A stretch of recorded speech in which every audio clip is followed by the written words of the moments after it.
It's hard to say exactly what goes into making a Marine, or a man for that matter. But whatever it is, there are two basic elements you always have to have. When I call out your last name, you're going to answer up, sir, here, and sound out your first name. Alan. One is good material, Brooker. and the other is the right environment.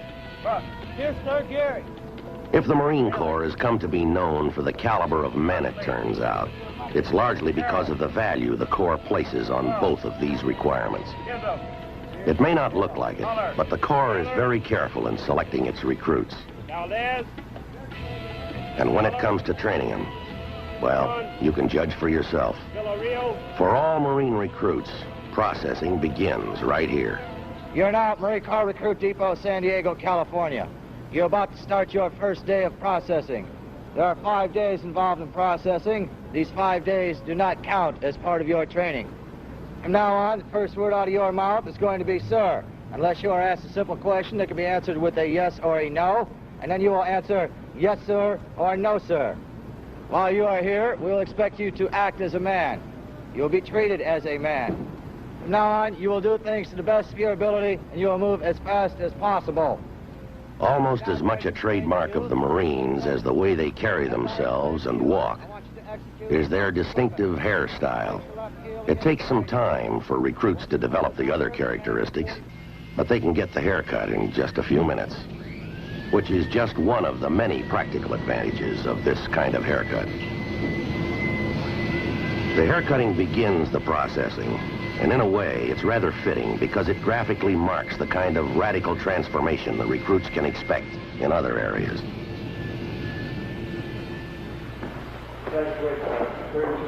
As the processing continues, the recruits get the initial issue of clothing they'll wear during training.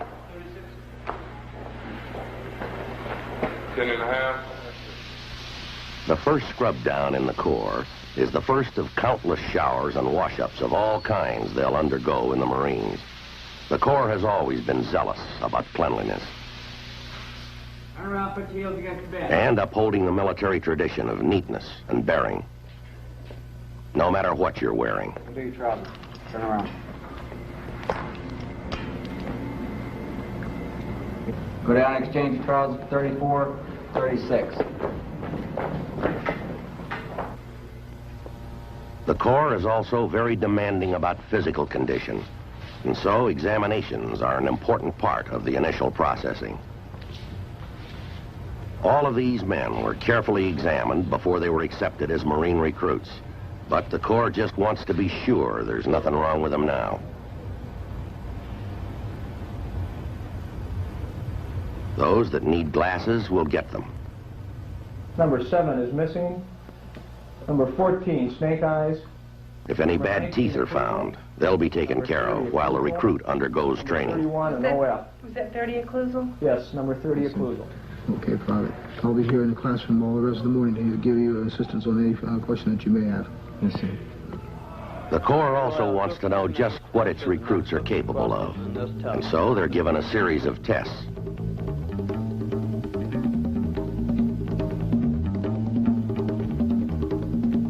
Those with some special skills will get more tests. 15, 18, 16, 19, The PT, or physical training tests, are designed to be equally revealing about the physical condition of the recruits. 5,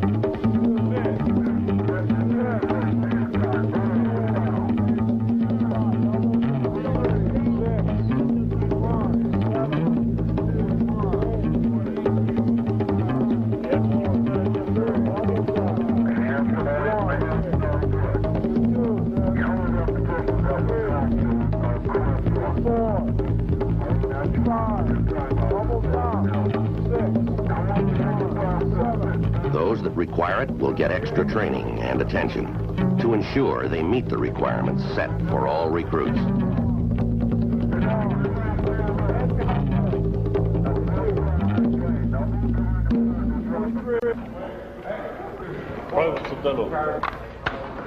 The last day of processing, the recruits receive their rifles and other tools of their trade, which they'll learn to use during training.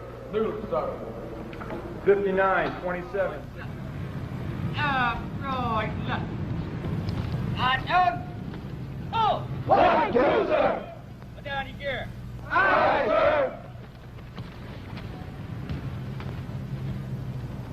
Processing ends with the arrival of the drill instructors, or DIs, who will lead them through training. For the recruits, this is probably the most important event of the processing. It brings them together with the men who are going to be personally responsible for their training.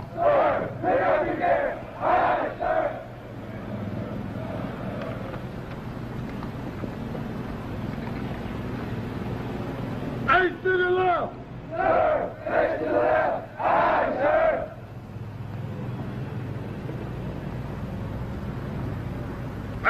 During the training, the recruits in each platoon will spend some 16 hours each day under the sharp, watchful eyes of their drill instructor.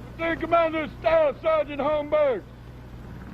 Over the years, these drill instructors have become almost as much of a legend in the Corps as its heroes. And rightly so, because they've had a hand in shaping most of them. But like all legends, they've been transformed and exaggerated into something that they aren't. And as a result, they're frequently judged on the basis of what people have heard they are, rather than what the recruits actually know they are. Whenever you're told to do something, do it good, as quickly as possible, to the best of your ability. Us three of us, platoon commander and the two drill instructors, will be in charge of you at all times. We will know where In any case, it's hard to exaggerate the importance of the DIs, and the Corps is very much aware of the role they play in making Marines. For this reason, it carefully selects You're a great them. officer in your chain of command. Yes, sir, it was. Let's see, have you passed the PFT in the last 6 months? Yes, sir. Do you feel that you have anything medically wrong with you that would disqualify you for this type of duty? No, sir. Staff Sergeant Green, you realize that this is a very challenging job and a very demanding job. It'll probably mean that you'll have to spend approximately 8 hours a week at work and probably have to be away from home every third night standing the duty. Do you want to be a drill instructor? Yes, sir, I would like to be a DI. Then just as carefully trains them at its drill instructor's school. Period of instruction, we're going to be covering the Daily 7 exercise. You, as drill instructors, must know the Daily 7 exercise in order to teach your recruits. The Daily 7 exercise is nothing more than a warm-up exercise. Welcome aboard, Sergeant. Thank you, sir. Please take a seat. Just out of drill. When they do become drill instructors, they work under the supervision of a series commander who is responsible for all the platoons in a particular series. Thus, whatever he may be, every DI is carefully selected, carefully trained, experienced, and under constant supervision. While you're in luck, Sergeant Cruz, we're just picking the series up out of receiving, and to be able to get with them all the way through, and I think it'll be a very rewarding experience. It's much better starting with them. So I'll be seeing you on the drill field. Give me your buttons on button, huh? What didn't know, sir? Answer him, can't hear you. What didn't know, sir? How about getting your weapons squared away? Yes, sir. And if he seems brusque and impatient, it's because he has a tough job and not much time to do it. Recruit training actually begins with the DI taking over and telling their platoons exactly what will be expected of them. The first place they run up against these demands is on the drill field. They get more of the same in physical training, where they begin with the basic exercises.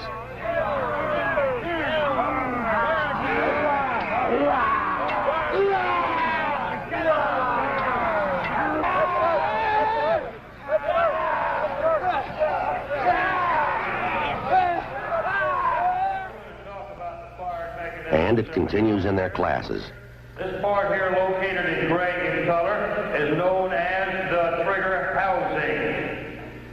The trigger housing. I'm going to move down here and pick up this part right here, which is under spring. Some 10,000 troops under the command of Brigadier General Ross. The Marines over here on the other side with only 500 men. Careful not to touch the inside portion. And we're going to place the dressing directly on the wound. We're going to spread our fingers out. Hard. Oh. There are also practical applications, such as guard duty. Sir, Bragg Gallardo reports post number 4, all secure. Post and orders remain the same, nothing unusual to report, sir. Report your post. Sir, 5 Gonzalo, post number 5. Training in close combat.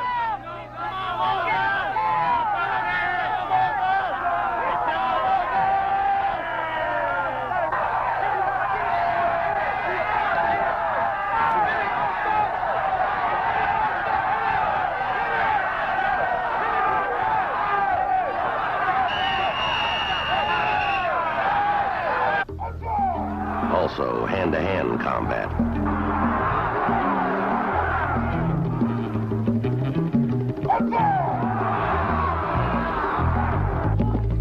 And more drilling.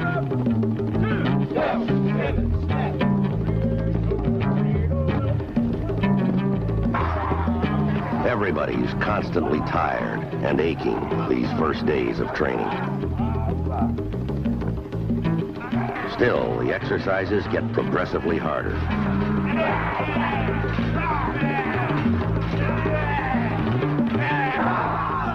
But they keep at it, and for most of them, it pays off. For some, however, it's too much. As soon as the DIs spot individuals who are having trouble, they usually work out a program of their own to give them special help.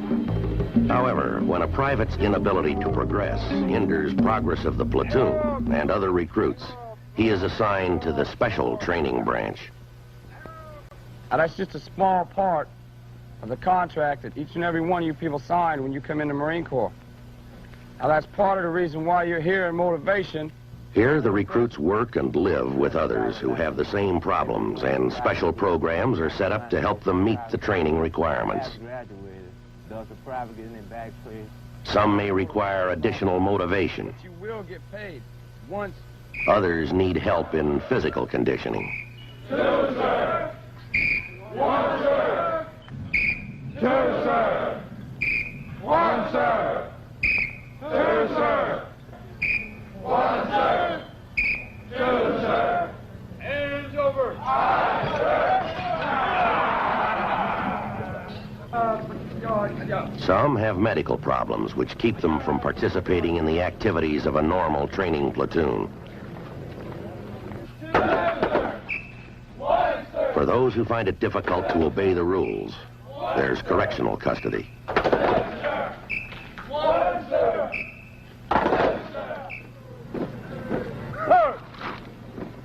By the time the final days of the first phase of training roll around, everyone is beginning to feel that they're a part of a team. By now, the soreness and stiffness have begun to disappear.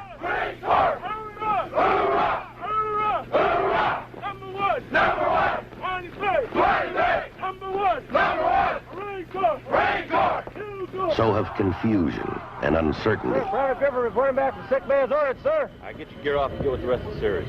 All right, sir.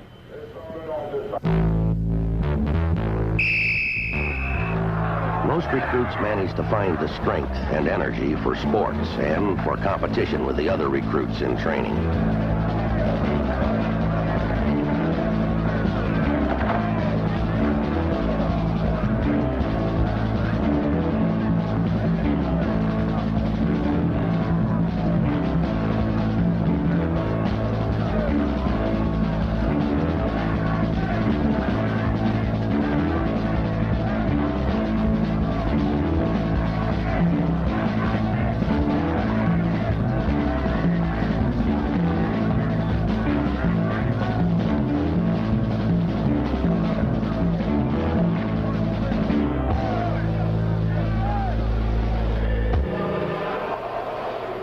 Drown-proofing is a vital part of recruit training, with every man required to swim at least 75 meters, fully clothed, and carrying a rifle.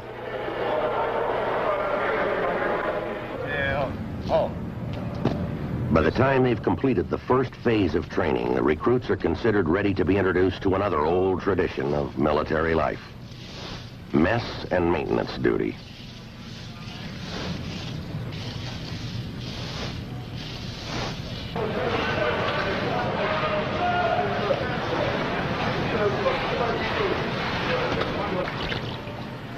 The recruits have a week of mess and maintenance during their training. Bone structure. You have to rely on. They spend the next 2 weeks at the rifle range. No. First, learning how to use their rifles. Weapon into your shoulder, rotating up, keeping the right elbow up high, straight up. Bring the elbow well underneath the piece, aiming in, getting a good natural point of aim, squeezing the trigger straight to the rear. Then, practicing to develop skill.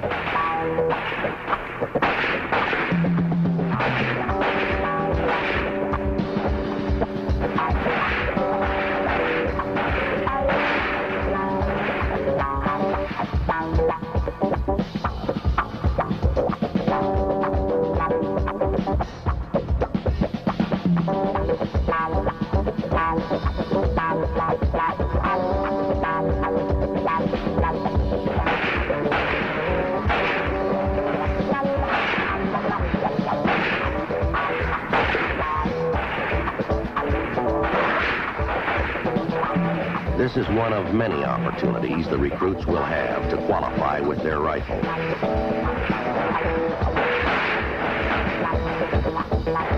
All Marines are required to fire for score once a year.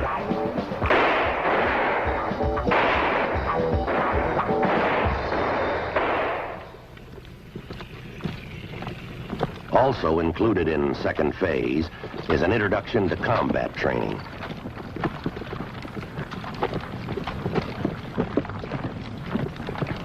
Here, the recruits are trained in basic skills they'll need in the field. Go up to 360 degrees. They learn how to use a compass. It's composed of that makes up the earth. Now then, what we're going to learn today is how to shoot an azimuth. Before we can do this, we must practice using maps. Such as the point, if you look to your rear, where the little radar is set up on the hill.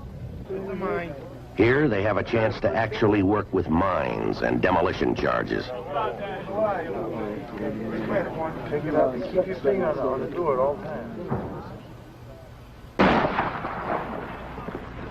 The recruits also learn to use grenades properly.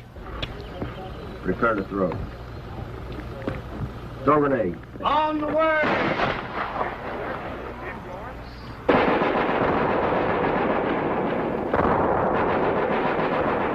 Infiltration training.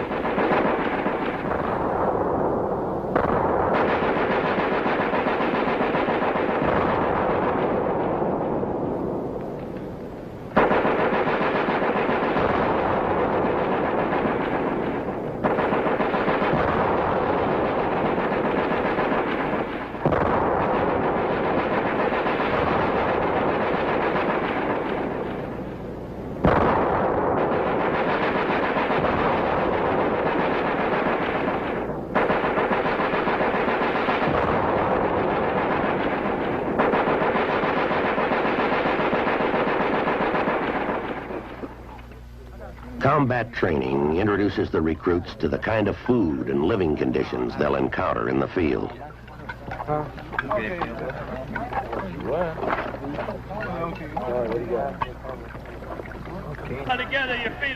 Practically all training is in the form of exercise, with the recruits actually doing what they're learning.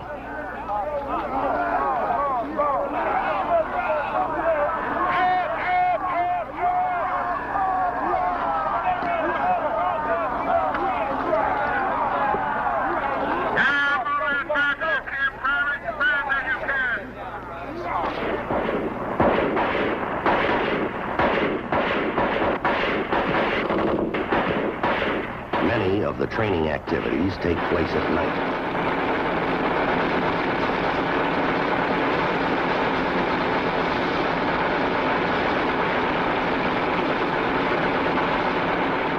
Tracer displays show the various kinds of coverage produced by different fire patterns.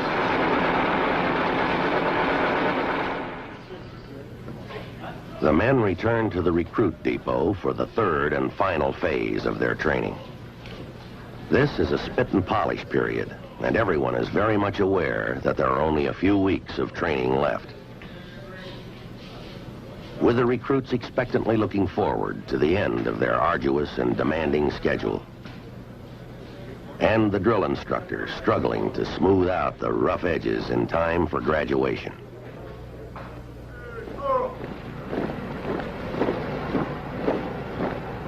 In the meantime, everyone continues to drill. The physical training is harder than ever. Still, everybody does it. Their schedule is tougher than ever, but now they can handle it without straining. Yes, if you don't see anything to it, you don't do anything about it. For those who display a potential as leaders, there is a special program to develop it and make them aware of the challenges and rewards, as well as the responsibilities of leadership. Almost before anybody can believe it, graduation day arrives.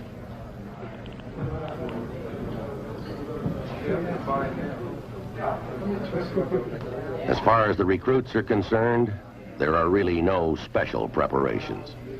Their barracks are always spotless. The ranks and uniforms display the same daily meticulous care.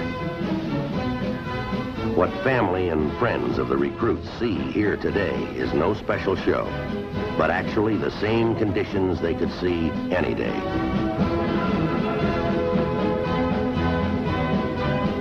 The big difference, of course, is in the recruits themselves. For parents and relatives, it's well worth the long trip many of them have made to be here. It's a proud and happy day for families and friends. The recruits' pride and feeling of accomplishment seems to be contagious.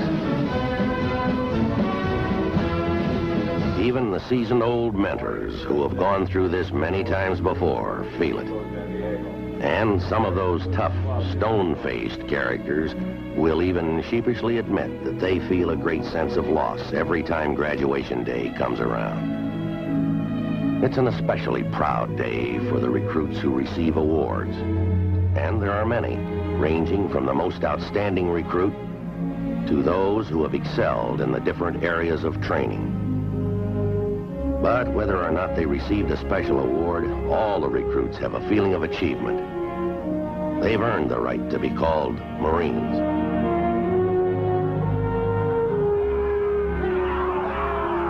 It takes good men to get through the Marine recruit training program, and everybody knows it.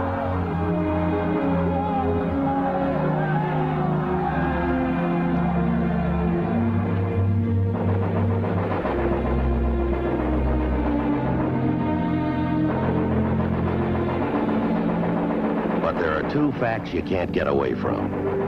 It's that the Corps obviously started with some pretty good men. And it's equally obvious that it did a pretty good job of training them. The whole thing is nicely summed up in the words of one mother who wrote, "We sent you a boy, and you sent back a man." She could also have said, "You sent back a Marine."